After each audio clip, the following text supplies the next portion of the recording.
fish there. Woo, baby. Yeah.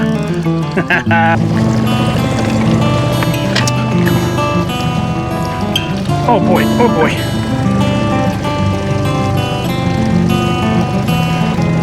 Nope. There you go, baby. Now come up. Now come up from the bottom. Come up from the bottom. Come up. No, not that way. No, wait. No, not that way. Oh, I missed him. This journey started in the 60s, and I have fished from Alaska to Florida, hunted the Arctic for caribou, and combed the coastlines of Kodiak and the Aleutian Islands in search of meaning and purpose. These excursions exemplify a deeper understanding of success beyond that of just catching fish or bagging big game. They are about the chase and learning who you are. They are about exploring, appreciating, and respecting the vast expanses of our nation's forests, lakes, streams, rivers, and oceans, and finding our place in the universe. My name is Gene Quinney. These are my stories, this is my life, and these are my adventures.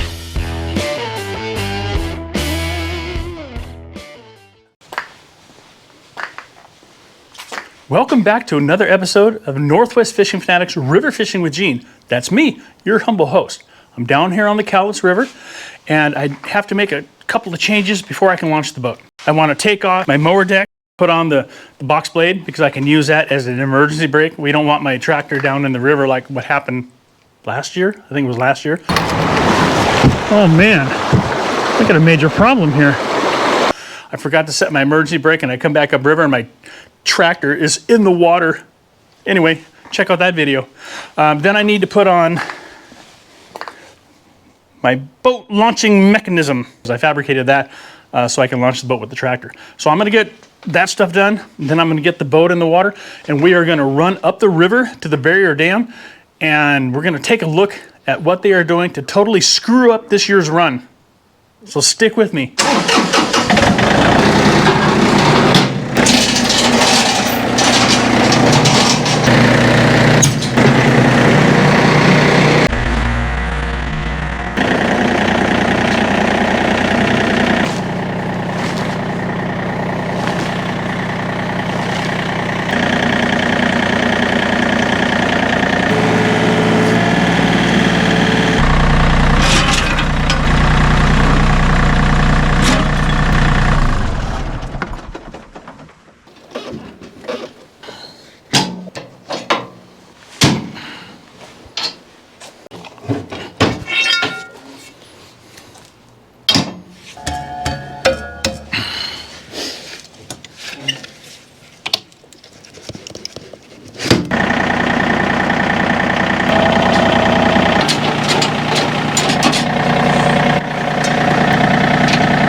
Man, there is no water. I like rivers that have water in them. Well, the good thing about launching with my tractor is I can change the height, dump it off at any angle I want. My problem here is I got a really super shallow riffle right here that comes down, and there's one deep spot. So what I have to do is I have to use my entire launch pad here, get up on plane as fast as I can go, and shoot through that one spot between those two rocks right there. That's what I gotta do. I like the river when it's running at about 35 or at least 3,000. If it's running at 3,000, I can shoot out of here no problem anywhere.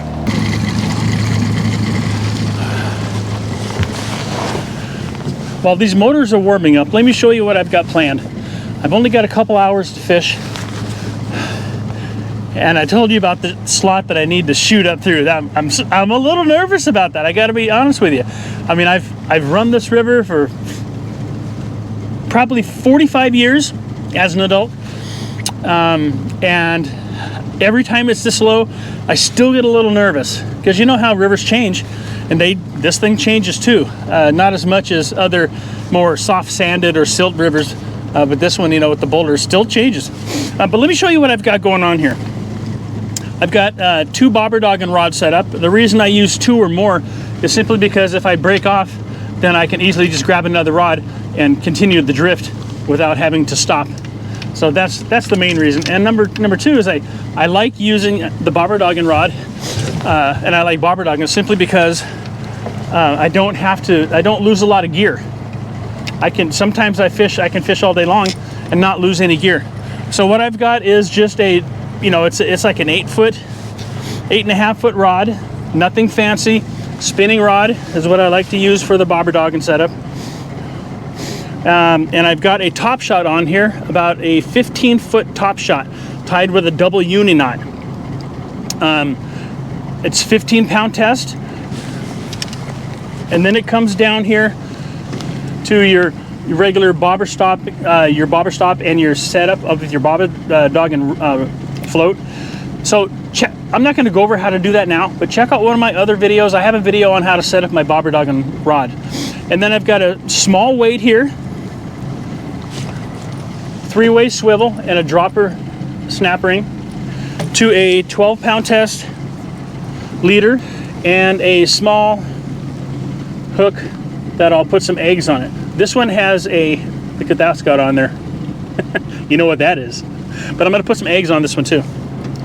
So that's one rod. And if I break that off or switch to the other rod, it'll be the same exact setup, a different rod, but pretty much the same. 40-pound braid, high vis braid on these. That's why I tied the top shot, so the braid isn't down, the high vis isn't down anywhere near where your rig is. This one is set up the same exact way, same type of line, same weight. And this is just going to be a little bit different. It doesn't have the Okie drifter. It's just going to have a couple of corkies and a small hook, which will get some eggs on it. Somebody asked me the other day in one of the egg curing videos, you know, what they wondered what the eggs look like after you freeze them in borax. Well, this is what they look like. Let me show you.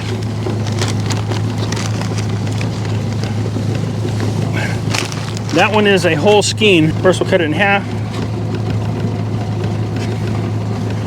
And we'll cut them across this way.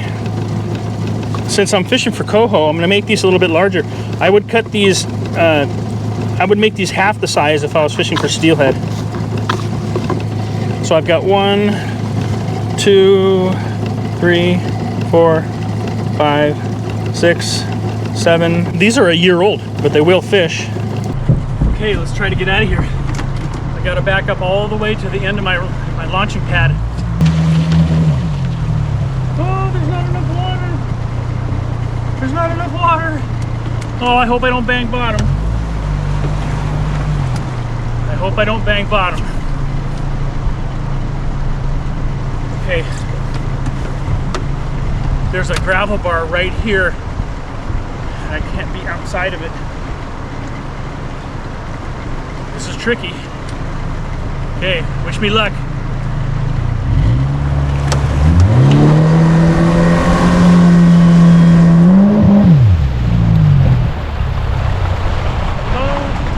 Oh, I sucked up something. Yeah, so I had 3 rocks stuck in the grate. It got shallow back there, and all I did was bump over top of that gravel bar, and it popped a couple of rocks that got stuck in the grate, caused cavitation. Okay, I'll try it one more time. I got to stay behind this, inside of this gravel bar, gravel right there. Okay, here we go. Here we go.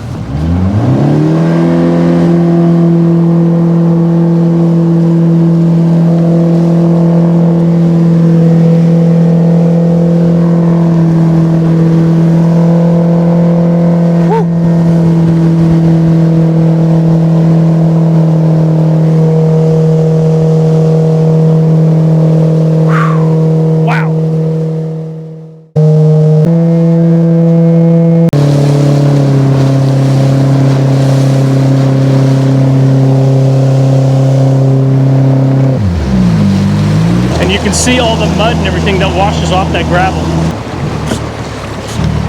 So So anyway, we'll go down here, we'll do some fishing. Water is flowing really slow here. But I don't know if there's any fish up here. We were catching fish in the ocean a couple of months ago. And so there's gotta be a fish or two up here.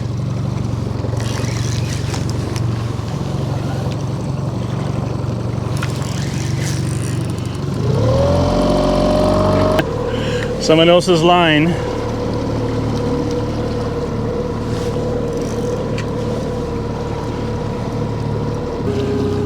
I can tell you right now that this line that I'm pulling in is at least 60-pound test.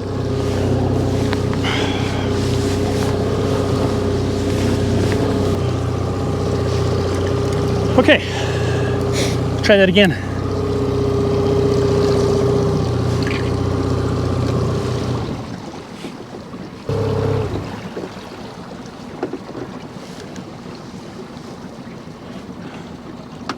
The good thing about the flow at this level is that it's really easy to manage the boat. Sometimes it can be pretty hectic when the water's running at, 9 or 10, 8,000 cubic feet per second. Now, like I said, I don't know if there's any fish up here. I haven't even looked at the count and how many fish have been coming. I don't think it's been many. It's early in the season, in the Coho season, which doesn't make any sense to me. They got the river at 2,360 feet per second, cubic feet per second, yet they're holding water back in Mayfield Lake. It's super full. They could release a lot of water.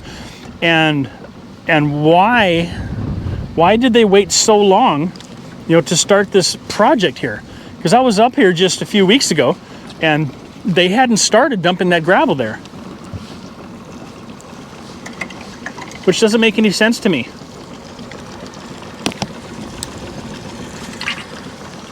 Simply because we got Chinook, we got the Kings running. They should be coming up here, and then we got the Coho running. They should have had that gravel in there, a long time ago to give it enough time to get washed off before the fish start coming up. But now the gravel is going to be washing out into the river, causing all kinds of muck and murk, while they expect the fish to come up and start spawning. It doesn't make any sense to me. Maybe it makes sense to you. I don't know. Maybe I'm missing something. I don't know.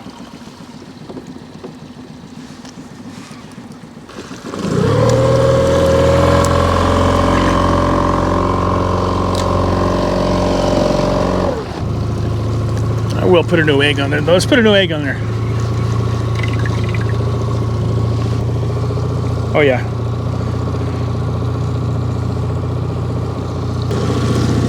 This egg hook that I have on setup that I have is actually left over from steelheading, and I should actually have bigger hooks.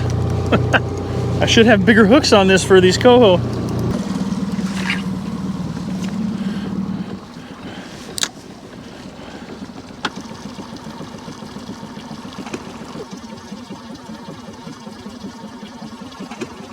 Did you see that? There is a Coho in here, baby. Come on. If there's one, there's more.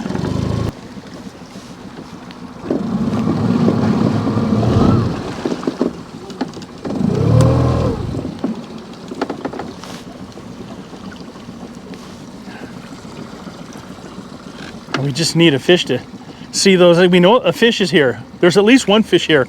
We've seen him jump.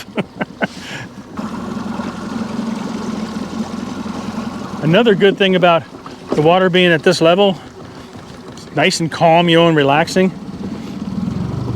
But it's also easy to run up the river on this side over here with the kicker motor.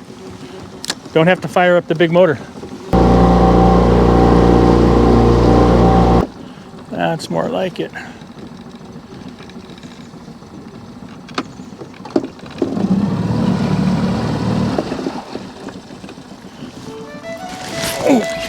Fish on, baby. Okay, and that's right there.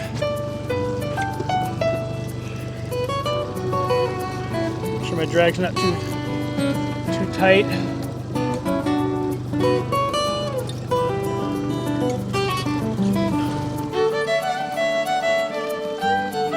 Now, if I had more water in the river, I would just let him. I would fight him down.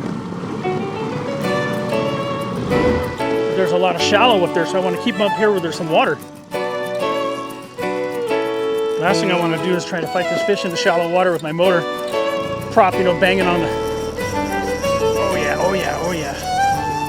Oh yeah, baby, come on. Come on.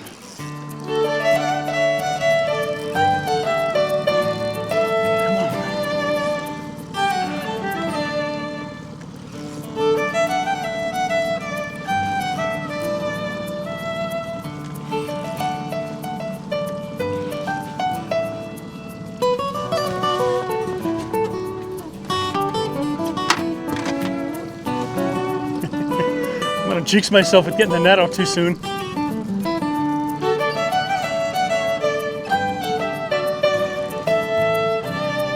I'm at the top of my top shot, so he's 15 feet from me now.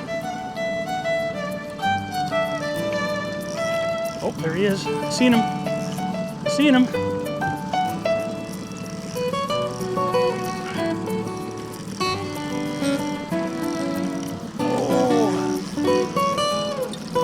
I don't want to force this fish because I got small hooks, and I don't want to let him run me down to the shallow water because there's hardly any water in the river right now.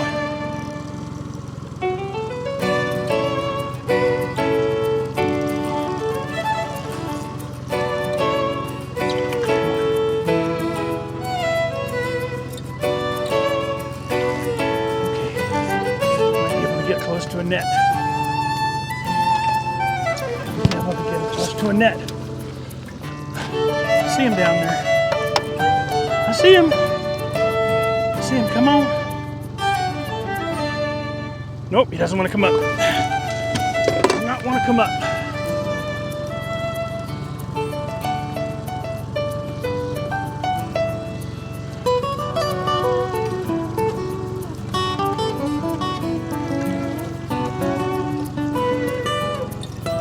This is way trickier when you're doing it by yourself, too. There he is. Oh, he just seen me. Just ran. He just seen me. Seen me. Took a look at me and said, "Oh, I don't like that guy."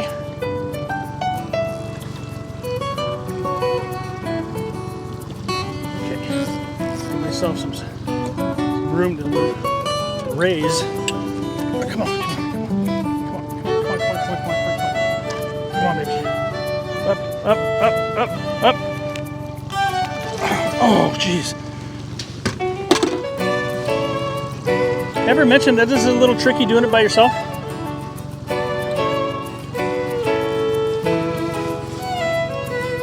Wouldn't have it any other way, though. Okay. I got to get him up further so we can drift him back into the net. He's almost as big as the opening of the net. Oh! He just came off. Son of a bitch. GoPro, stop recording. Oh, man. I just lost that fish. And I realized that I had a camera malfunction. My number one camera wasn't on. So I'm going to try it one more time. We'll get out there. I made 3 drifts. It took 3 drifts to catch that fish. Whew. There's got to be more. Okay, this is drift number 7. All right. Try this again. Drift number 7. 7.5. You probably noticed that I crack myself up. I laugh at my jokes. Somebody has to when I'm all alone. Okay, this is drift number 7. Make sure I got all my cameras on this time. Oh man, make sure I got everything working properly. Got a bigger hook.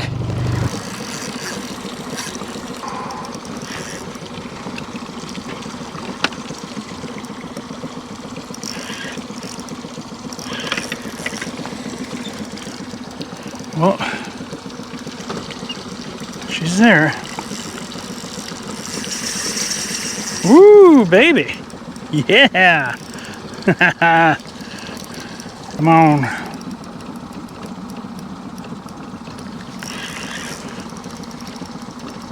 Oh, look at that thing. That is so awesome. I don't know if you can see that in the camera, but man, when they start shaking their head down under the water like that, that is so cool. I can't go back much further. I don't want to get in this shallow area right here. I need to bring them up or out, one or the other.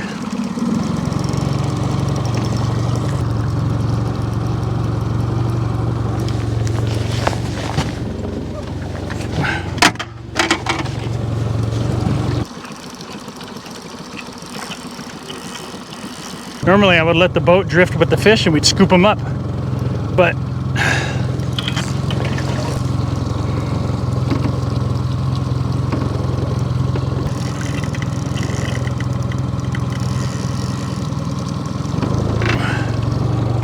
need a few more feet. Maybe this time. Maybe this time. Oh, come on.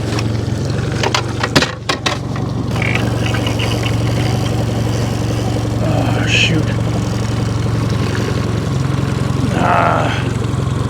He's taking line back now.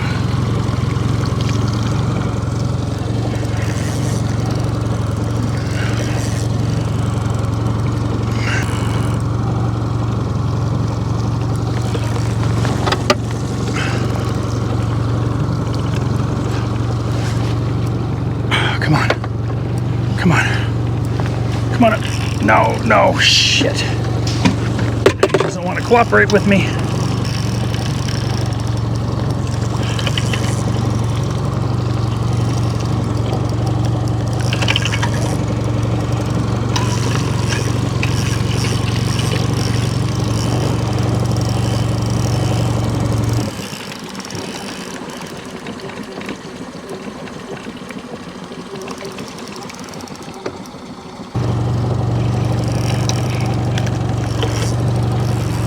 Just does not like the boat and me standing here.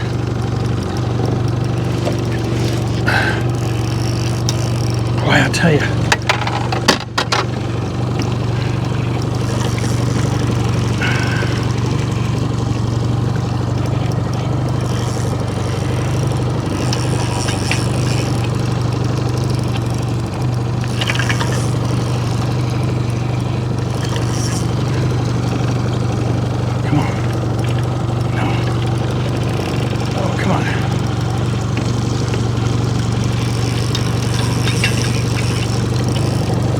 Okay.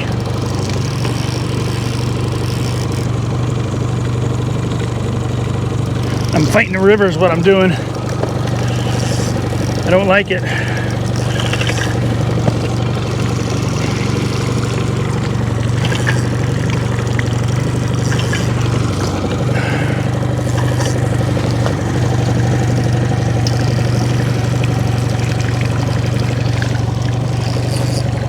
If he wants to come in on this side, that's fine with me too. Just gotta get him up far enough.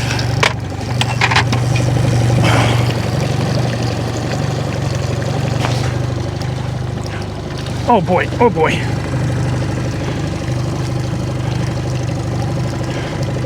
Nope. Shit. Okay, come on.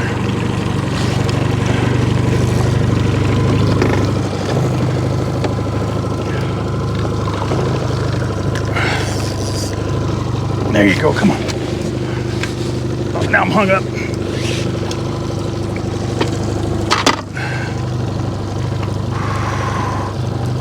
Come on.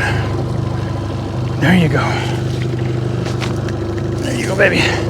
Now come up. Now come up from the bottom. Come up from the bottom. Come up. No, not that way. No, not that way. Oh, I missed him. Oh, Jesus.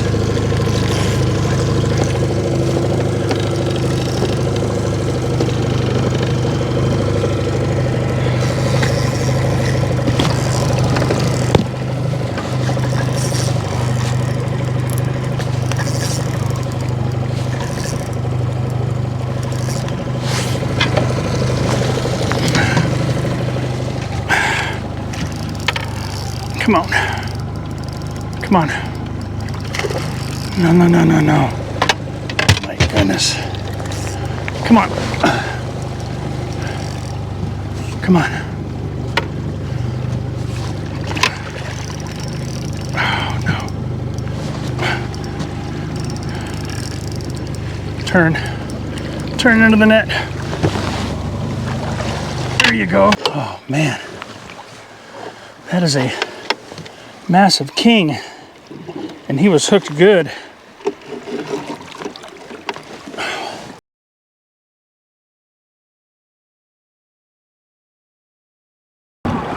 Well, I've got my last bait on. My last chunk of eggs.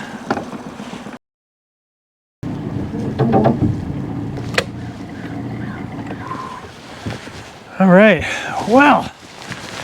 That was a fun few hours, huh? My shoulder's bugging me now again. Still haven't got over this rotator cuff problem. But it was a lot of fun. Nobody up here. Actually, all the bank fishermen are gone now too. They got it so you can't keep a hatchery Chinook, which is BS. You should be able to keep the hatchery fish. The hatchery fish are produced by the hatchery for us to catch. You know, they're not wild. As a matter of fact, I'm gonna go out on a limb here and say that there are no wild fish in this river system any longer. With 60 years of integration between species, between the hatchery fish and between the wild fish that used to be here, there aren't any more. They may have, you know, slight genetic markers of remaining hatchery stock, wild stock, but they're not, I wouldn't consider those wild fish anymore. Or just because they have an adipose fin doesn't mean that they're not a hatchery fish. It just hasn't been clipped. So it doesn't make any sense to me that you can't keep a hatchery fish. I don't care how many numbers, you know, whether numbers are low or not. What they need to do is they just need to start producing more fish, releasing more fish like they used to do in the past. Maybe I'm being short-sighted, I don't know. I just remember that they used to release a lot more fish than they do now. And then they complain because there's no returns or low numbers of returns. Doesn't make any sense. So thanks for watching, I appreciate it. If you're not subscribed to the channel, please subscribe. Hit the like button, hit the thumbs up button, and I will see you on the water. Peace, love, and tight lines. If you liked this video, be sure to check out our other videos where you'll join us on the ocean catching kings and silver salmon, lakes catching kokanee trout and landlocked coho. We'll also be working our riverfront homestead and harvesting venison. Stay tuned for more fishing and hunting and outdoor adventure videos. Be sure to subscribe to the channel and hit that bell button so you get notifications of new uploads. Thank you for watching.